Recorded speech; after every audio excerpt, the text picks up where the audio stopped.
Should we text we're live. him? Okay, thank you, Roger. Sorry. I had to check in on something. Apologies. All right, you guys ready? Yep. Ready.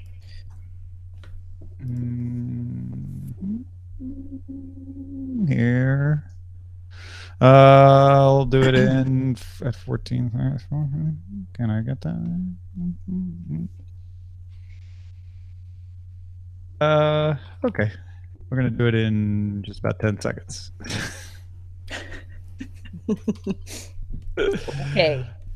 All right. 5, 4, 3, 2, 1. Daily Tech News Show is powered by you. To support the show directly, head to dailytechnewsshow.com/support. This is the Daily Tech News for Friday, October 12th, 2018. In Los Angeles, I'm Tom Merritt. And from Studio Feline, I'm Sarah Lane. From Sailor Snub Studio, I'm Shannon Morse. From a perfect fall day in Cleveland, I'm Len Peralta. And from a chilly but now balmy part of LA County, I'm the producer, Roger. Let's talk a little bit about a Facebook hack in a little bit. It's not as bad as it originally appeared in one way, but maybe it's worse in another way. Let's start with a few tech things you should know.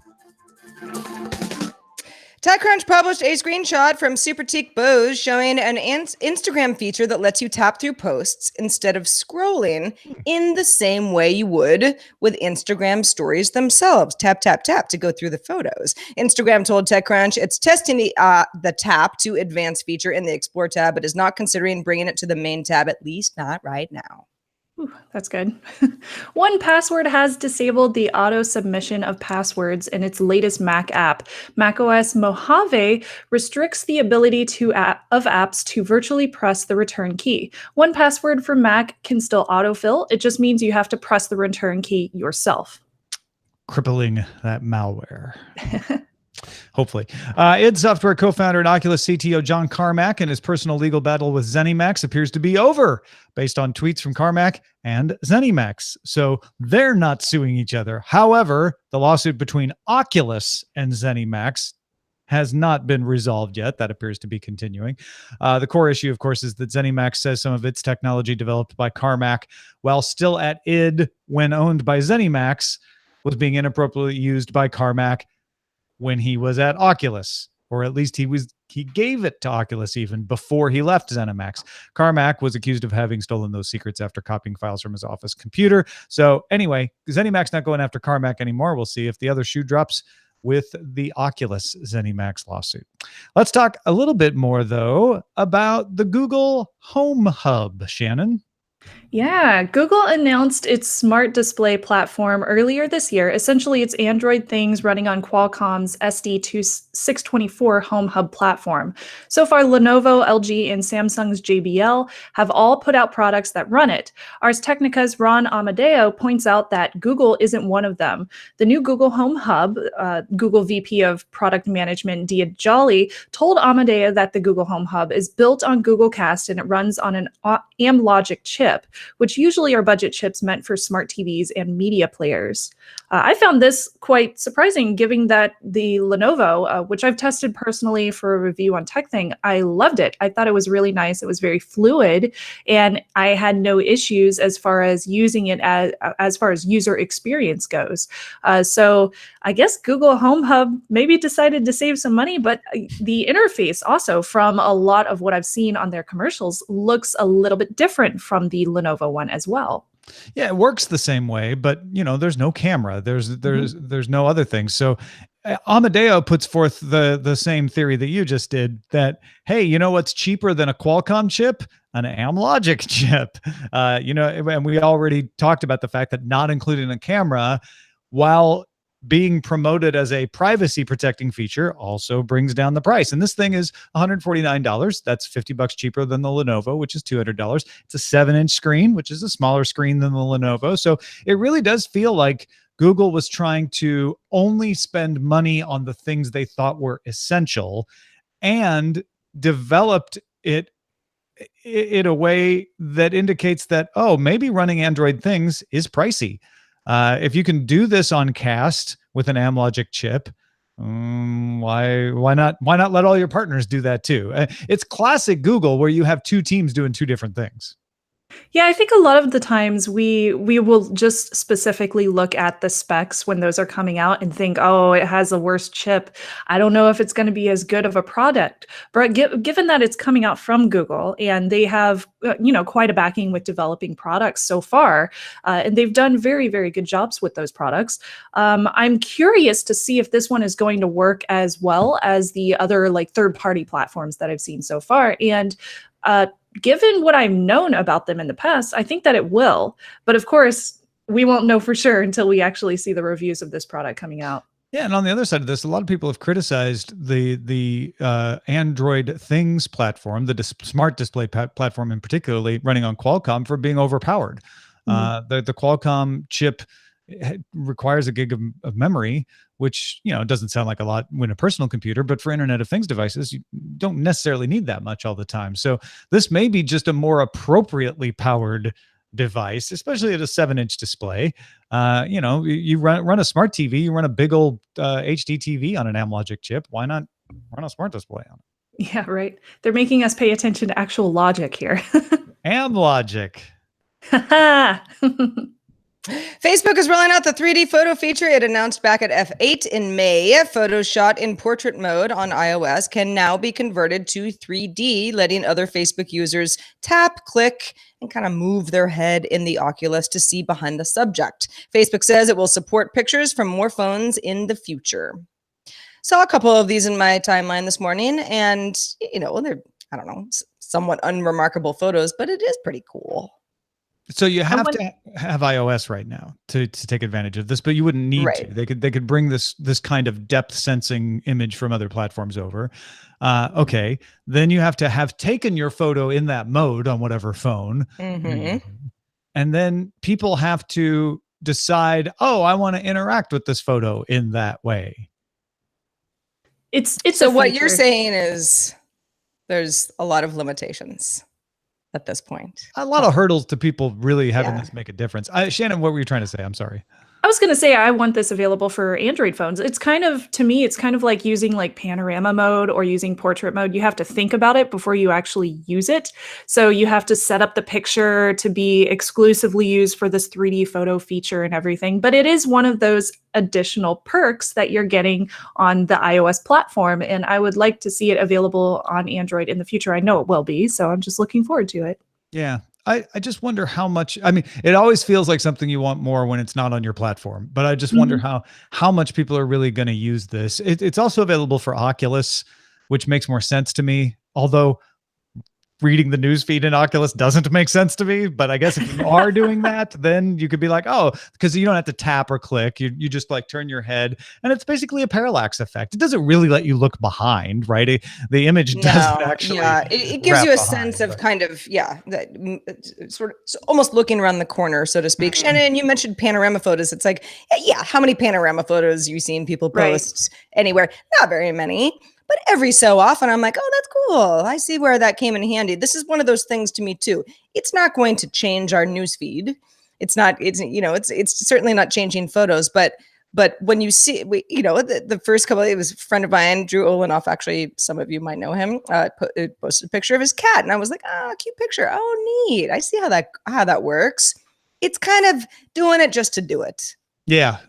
And those kinds of things often just kind of fizzle out and people stop doing it because the novelty wears off. But we'll see. Maybe I'll be wrong in this case.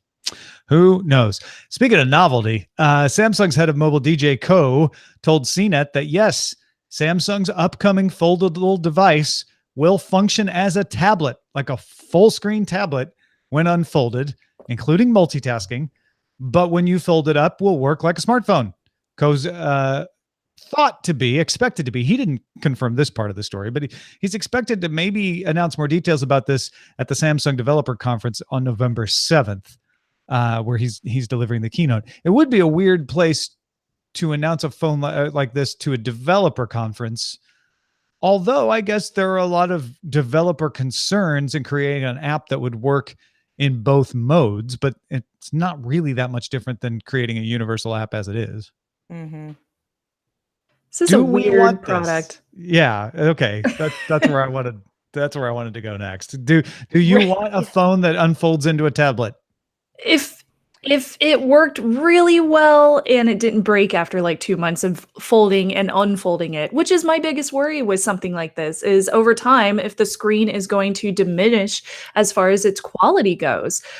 So I really want to see how this thing is built and see if it would actually last me for a long time, because I'm guessing, given that, it would be newer technology, it'll probably cost quite a lot too. So I don't want to waste my money on something like this unless I will be able to have it for a couple of years and be able to get some use out of it. Well, It's cool. We were talking the other day on the show about, the idea of, if you have a phone that's big enough, do you need a tablet? And, when do tablets still really make a lot of sense, and e-readers and the whole thing?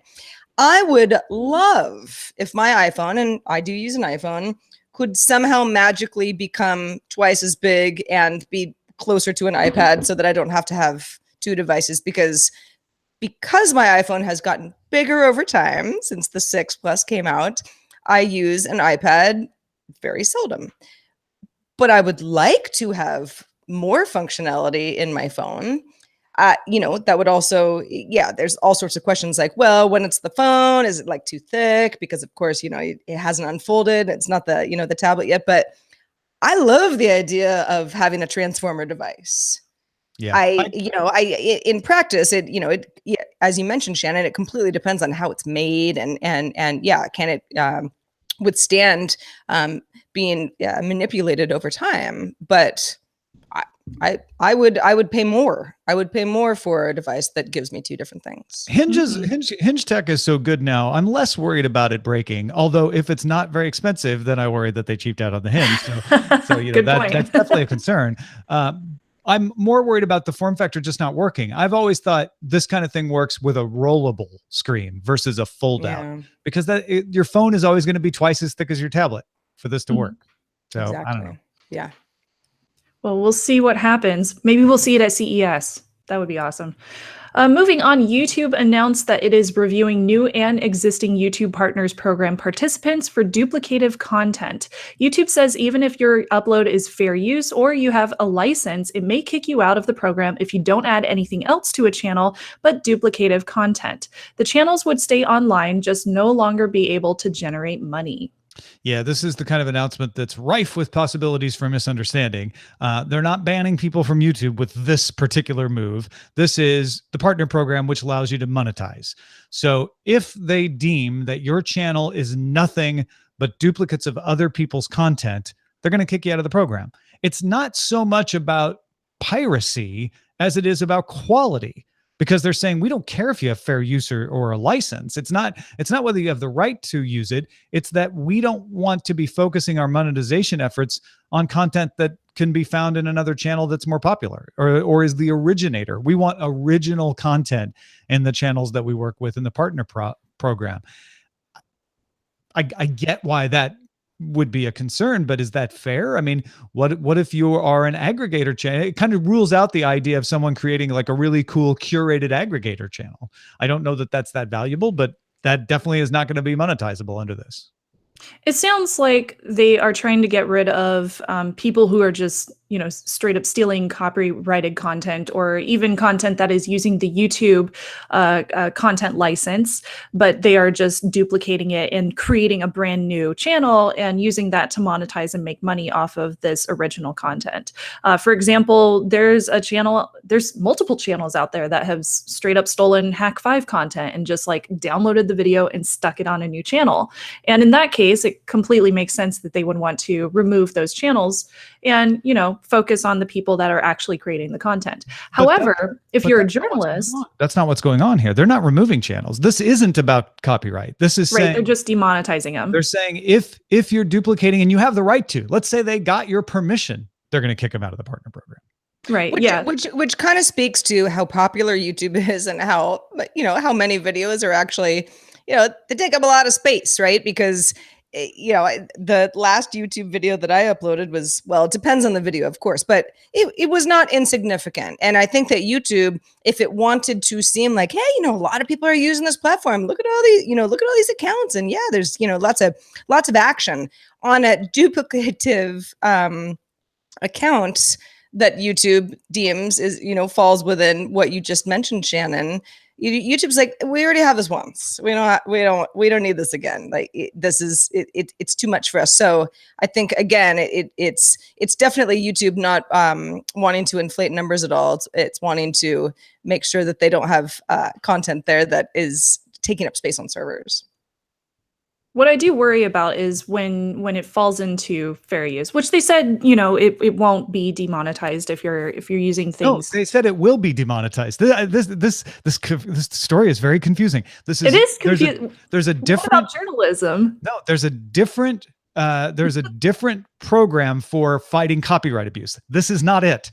This is saying we don't care if it's fair use. We don't care if you have a license. If your channel is entirely made up of duplicative content, we're going to demonetize you. Now, if you have other things in there besides this, let's say you've got a few duplicated videos that you have the license to, but the other things in your channel are original, then we won't kick you out. What they're saying is we're going after channels where they don't provide anything new or anything original. They're just copying it straight up and they don't. Yeah. Okay. So they would end up demonetizing like the ones that are stealing the Hack 5 videos, for example. They would not only demonetize those would get kicked out for copyright infringement too, under a separate effort. Yeah.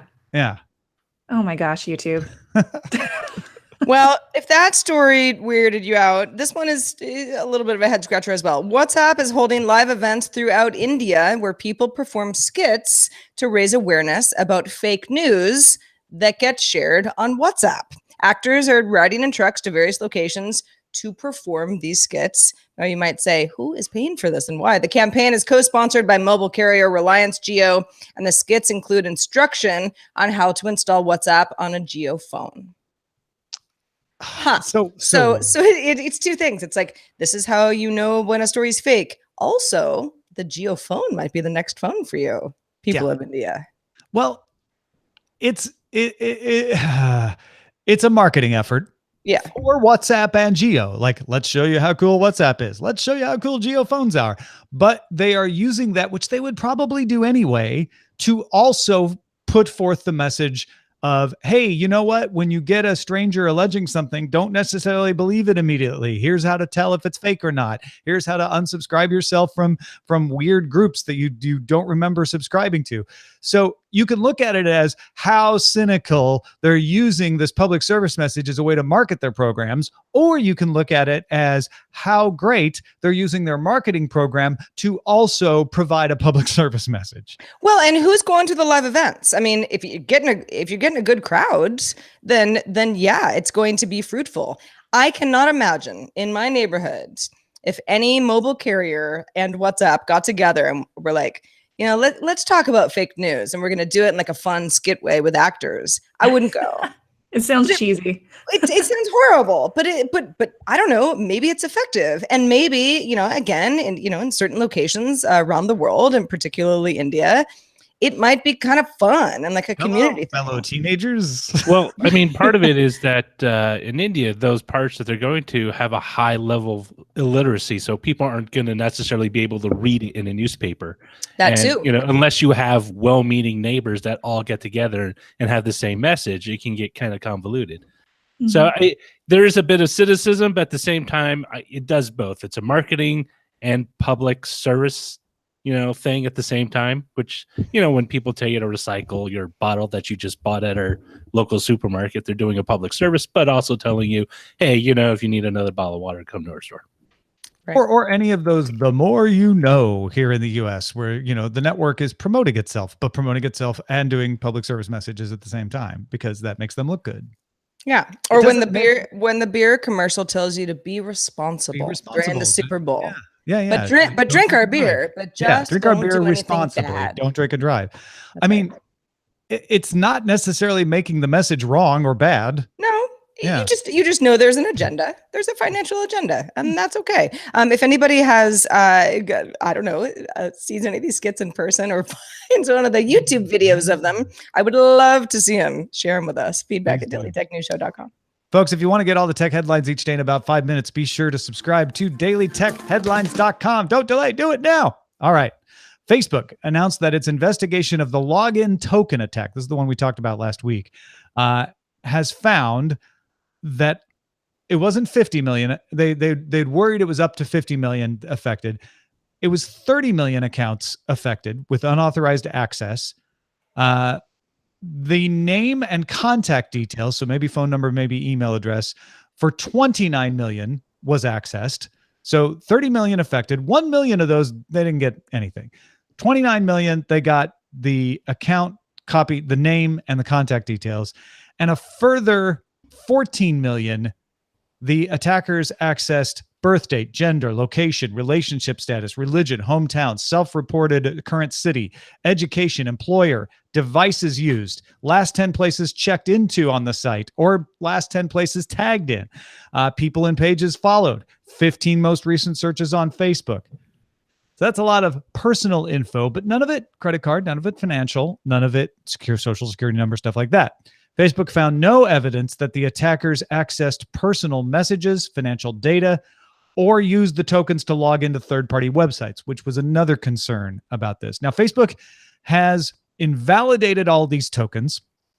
It's important to note that passwords were never accessed. All they got was the token that was generated after a password was put in by the actual user, and then they copied it. So changing your password doesn't help you in this case. Facebook has invalidated all the stolen tokens. So as long as you got forced to relog in, you're fine as far as this attack goes. Facebook has also added a notice to the bottom of facebook.com/help/security notice that will tell you, if you're logged into Facebook, whether the company believes you were affected, and if so, how much of your information was exposed. They also say they don't see any evidence of this info being spread in any dark channels out there. They can't know everything, but all right. So we know 14 million people had a lot of info stolen.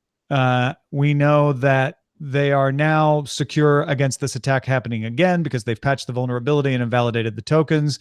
Shannon, what happens next? What are the people likely to try to do with this stolen information?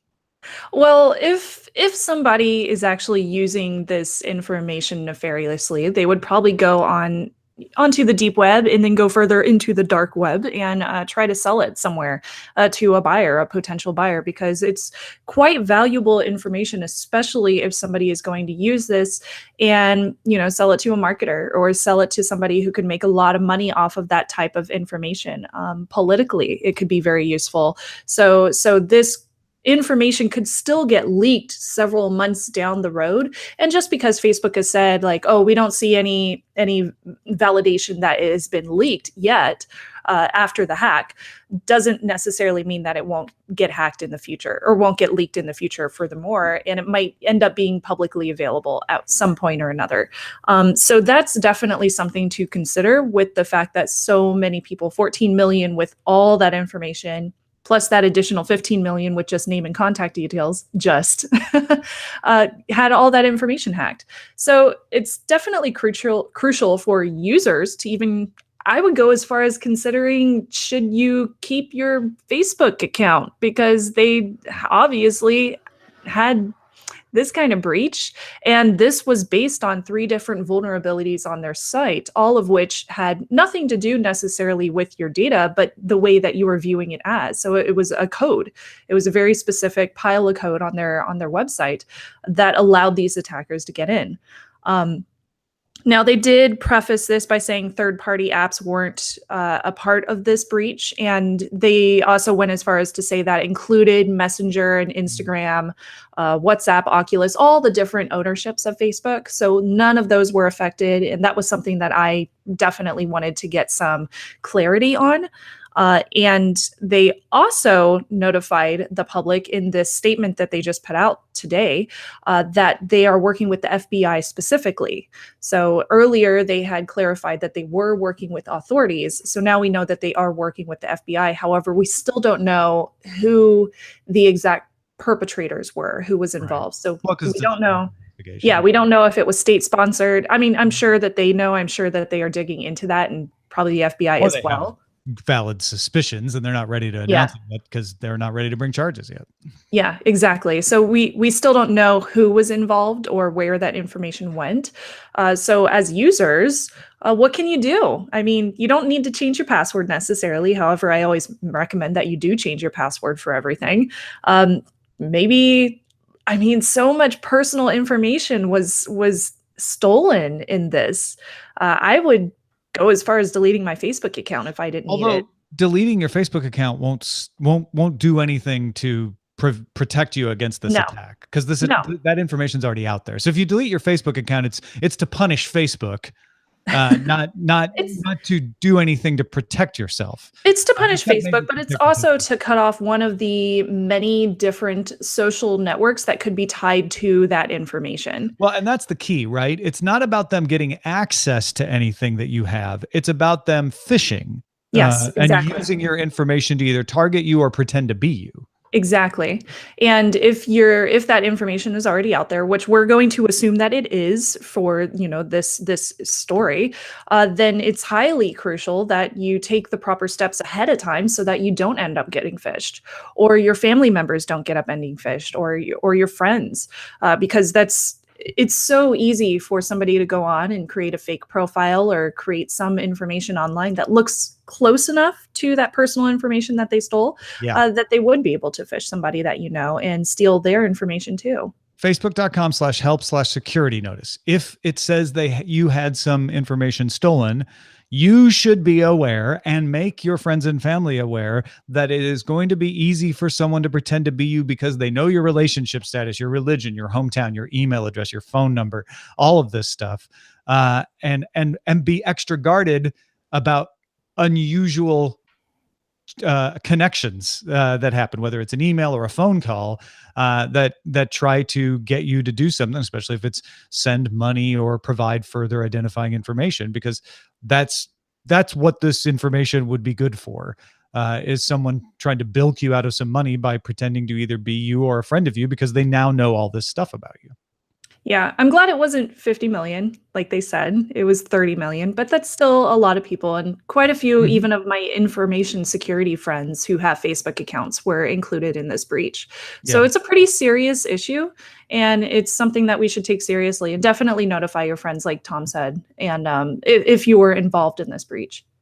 Now, granted, I'm not going to tell anybody who was affected by this breach that they shouldn't be mad and delete their Facebook account. Like, I get it. If it's happened to you, you get really upset. But it isn't going to fix anything. No. And for someone who isn't mad, but is like rationally thinking like, well, should I? Is this going to happen again?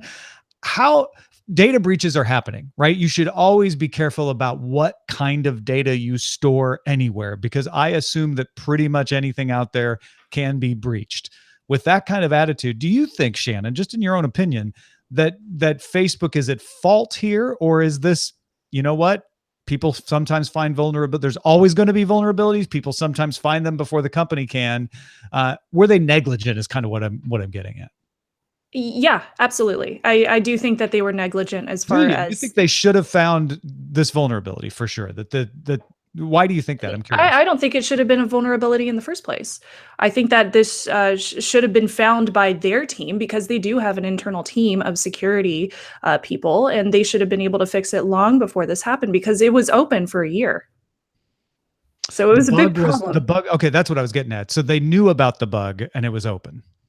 They didn't know about the bug. Oh, they didn't. They discovered that the problem was happening for a year, but they only found it in September of 2018. So last month. Because the bad guys knew about it for a year, then the internal team probably should have discovered it as well. They probably should have, yes. All right. That's fair. You know who else is fair? Everyone who contributes to our subreddit. What a great community we have over there. Submit stories and vote on others at dailytechnewsshow.reddit.com. Speaking of Facebook, want to hang out with some cool folks who like talking tech? Well, facebook.com/groups/dailytechnewsshow is your new favorite community. All right. Real quickly, let's check out the mailbag. We got a lot of good responses in there today. Ooh, did we ever? Oh, my goodness. So the idea of Apple possibly offering original content that can only be accessed via Apple's own proprietary hardware devices got a lot of responses. James and Chad, both from Columbus, Ohio. Chad says it's cold, but it is also sunny. They had some similar ideas about how they felt about this. James says, nope, never going to buy Apple devices. I'm not using Apple services no matter what happens. So their original content might as well not exist for how much good it will do me. There you go. feels almost as strongly against Disney streaming plans. If content creators want to reach me, they need to be where I am. I'm not subscribing to any new services. Chad echoed that sentiment, said, Tom's absolutely right when it comes to streaming services that require new hardware, monthly cost or not. The vitriol surrounding CBS All Access and the lockdown on Star Trek Discovery drove a lot of people back to piracy to get the show that they wanted to see. If Apple somehow strikes gold and has that hit show that they refuse to sell out of their own hardware ecosystem, then the pirate flags will go back up. Many of these companies forget too much friction hurts their bottom line rather than forcing people into their ecosystem. Rob from Pleasanton, California, had some similar thoughts as well. Said, I won't be subscribing to an Apple streaming service. I refuse to pay more for TV after cutting the cord. Netflix is still my favorite video streaming service for various reasons. I can remember a time back in the late 2000s that certain channels would bring their shows onto Netflix the day after it aired. I'd happily be able to watch it for the still affordable subscription price, but everything's changed. Every channel wants their own piece of the streaming pie. And in my opinion, it's the reason that pirate streaming services on Kodai are on the rise, because once what was an affordable show, say $9, now it's $10.99 a month. Using Netflix is more expensive due to an a la carte model just to watch the shows I want to watch. They're saying piracy and Kodi are on the rise without citing any numbers, and I don't know that the numbers really do back that up. So I don't know. I think that people get angry about stuff, but I'm not sure. This is all common sense, but I don't know there's evidence to back up the position. That's all. You also have the Game of Thrones, HBO saying, yeah, Game of Thrones is the most pirated show, or was a couple of years ago, right? Particularly in Australia, and they were like, great. We're happy about that because we're still getting HBO Now subscriptions, right? All right, let's check in with Len Peralta, who's been illustrating the show. Len, what have you drawn for us today? I've drawn a lot of things about Facebook hacks and things like that in the past, and this week I decided, rather than drawing this kind of insidious thing, I call this piece "Take Me, I'm Yours," and it's a gentleman with his arms outstretched, just with all this personal information kind of on top of him in little notes that are just saying, hey, here's all the information. It might be easier at this point for hackers just to wear it rather than be broken into here. So I know a lot of this stuff that I drew did not happen, like they didn't take your house key and stuff like that, but they might as well. And so that's just my little take on this thing. He has a pretty good password.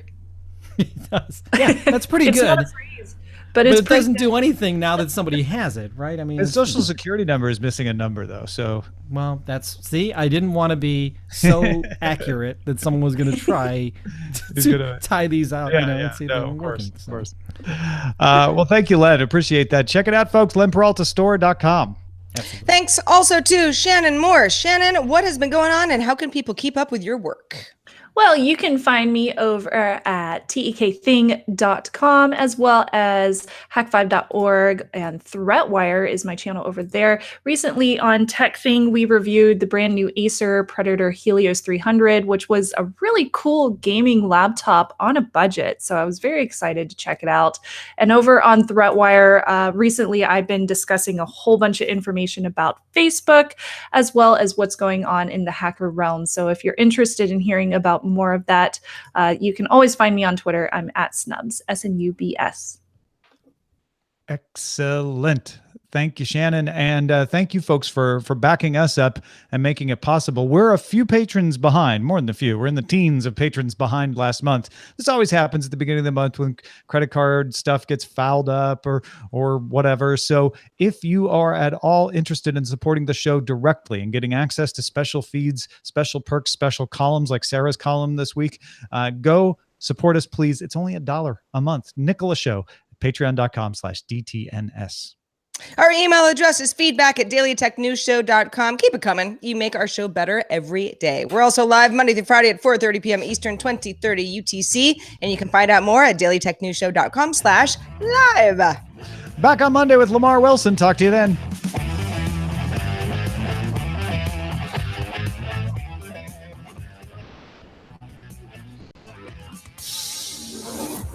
This show is part of the Frog Pants Network. Get more at frogpants.com. Diamond Club hopes you have enjoyed this program. All right. Did I ever? Thank you. Did I ever? Nice. Should we call it, Roger? Hello. Hello. We should call it hello. Hello. We should call it. With 4 O's. So you know it's good. Hi, What are dog. you doing over here? What are you doing over here? Somebody's up. This is unusual. He usually sleeps through the pre and post show. Hi. Hello, puppy. He seems he is cute, isn't he? Dude, is that a tablet in your pocket? Well, does that make I sense? don't know about the is that in your pocket anymore. I feel like that was a little YouTube's toasty. unfair use of content. YouTube demonetizes the duplicators. Okay. That's it. Confusing to. You press it yourself. Happy birthday, Sarah Lane is That's at the another top. one. That's lovely, but no, Right. that was not the theme of the show. It could be. Do we want this? Question mark. Do we want to be hacked by Facebook? Do we want this? Is this what we want? You want a foldable phone and to be hacked? That's funny. The logic of Amlogic. I don't know. I need a name. Need a title. Let's do Timmy. We'll call it the show Timmy. The logic of Amlogic. Logic forcing portrait YouTube aggravates Lots of aggregators. YouTube stuff. Yes. I like Do Do we want the this? YouTube story for names than the Facebook story. Facebook story's not that funny. Do you want to do YouTube demonetizes duplicators? No. It's like.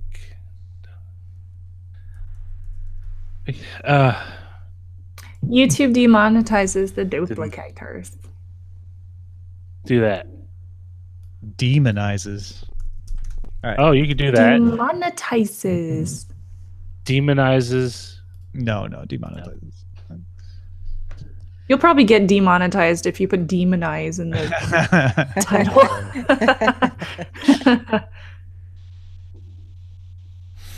All right. I am Although it going is to Halloween, so Get maybe. something Not to yet. eat. It is Halloween. It's the season of Halloween. The entire month is Halloween. Is it? Is that how it Yes. works now? Yes, that's how it works in my house. See, I got a little Halloween cat. Oh, I thought you were talking about your like actual cat. I have a Halloween cat. Oh, that's cute. Yeah, I got it from an anime convention. It's so adorable. It's like a little witch cat. It's What do you amazing. have you seen the trailer for the new She-Ra on Netflix? Yes, I have. You should watch it, Shannon. It's very Sailor Moon. Really? Yes. Yeah.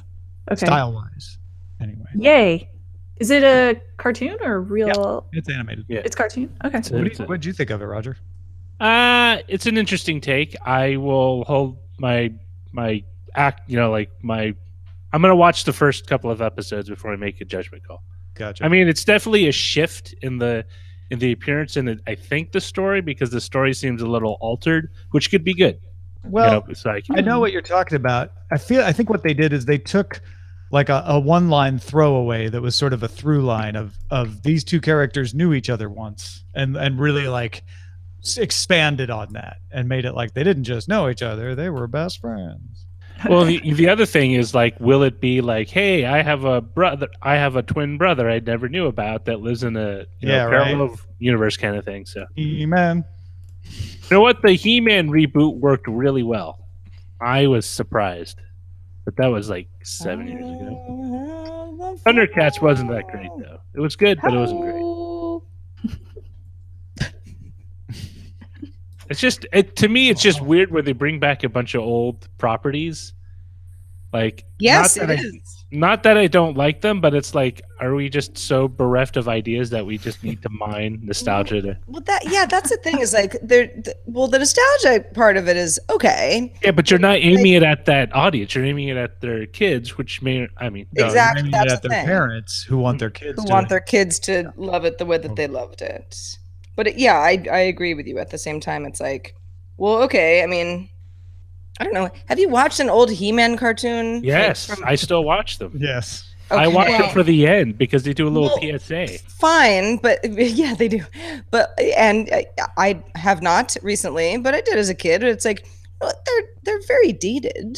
It's not like, oh wow, this is the Very. best. This is the best animation I've ever seen. Not at all. Well, they reboot the things that are familiar because right here. I'm on Facebook. I'm looking at this new show that's out today on Netflix called The Curious Creations of Christine McConnell.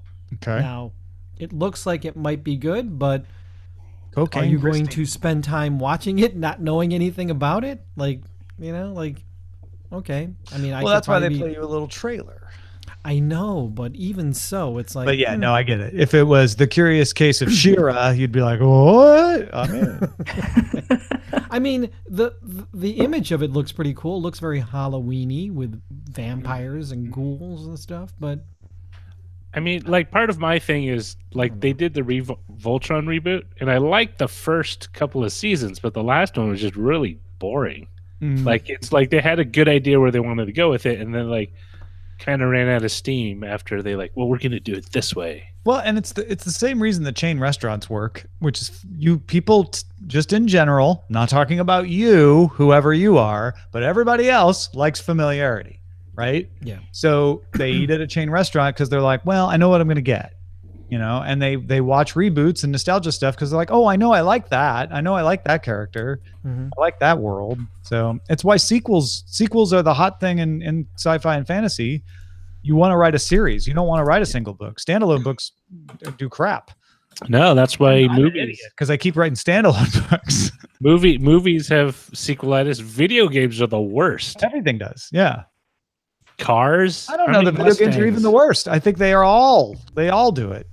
Parents, they have kids that they name Junior or something. Yeah. Why are all these humans have little sequels running around all the time?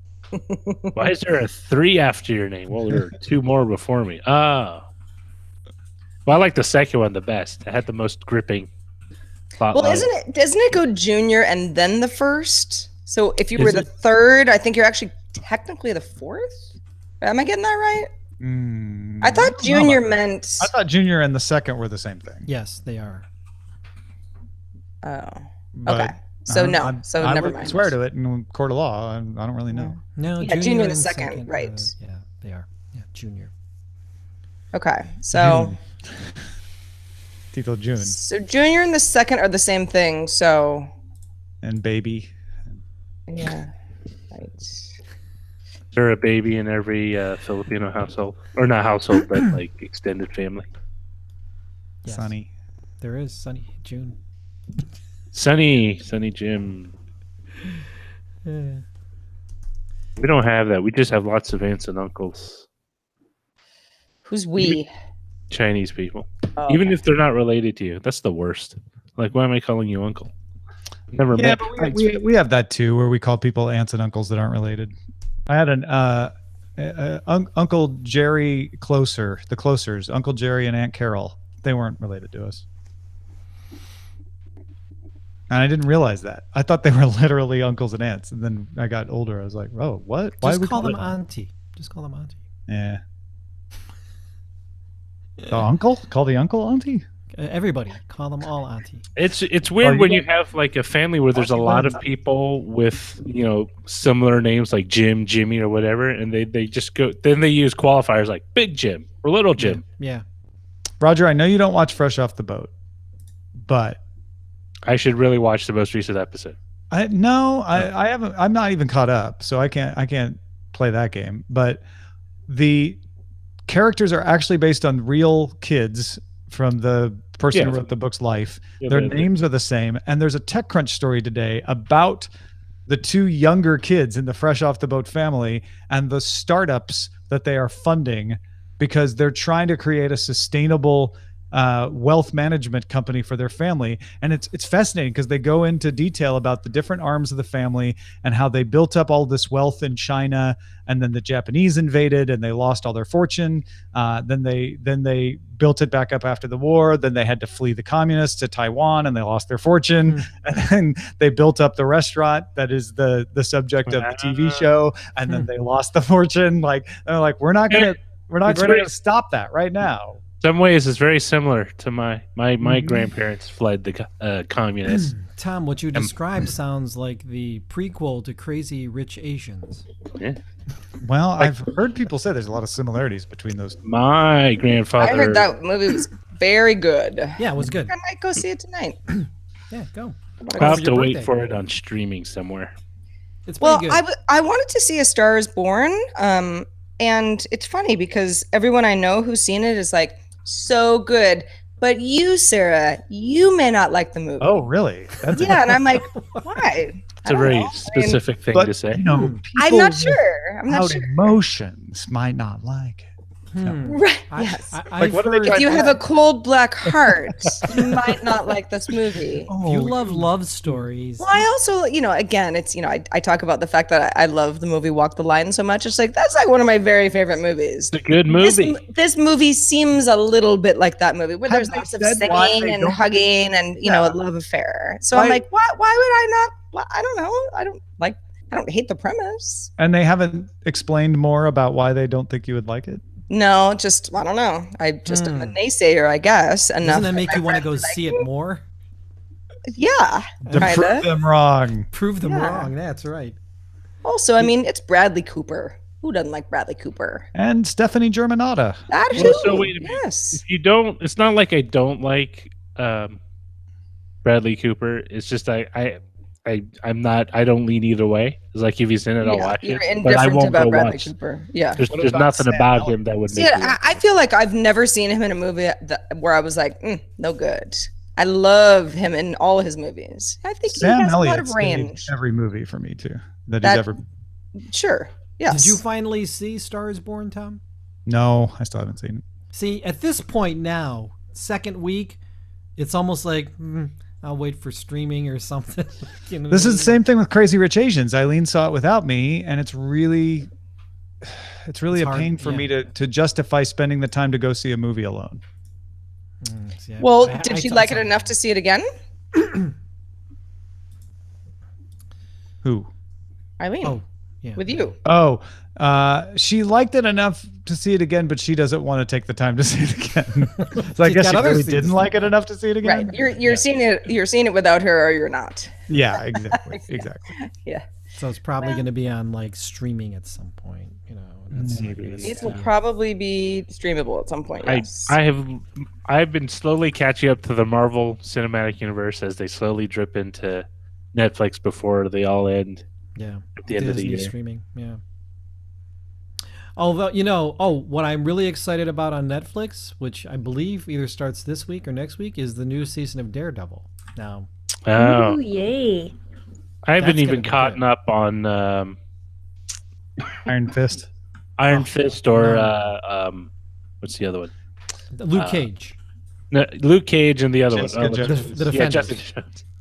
I like after the big Defenders one, like I stopped. I didn't catch up. Iron Fist wasn't really worth the first Iron Fist, at least wasn't. The really thing, worth the it. thing is, the Iron Fist comic book really wasn't interesting until they paired him with Power Man, like Luke Cage, and so it wasn't like even the comic. It wasn't a really good comic until you gave him like a buddy, like Yeah. to make it interesting.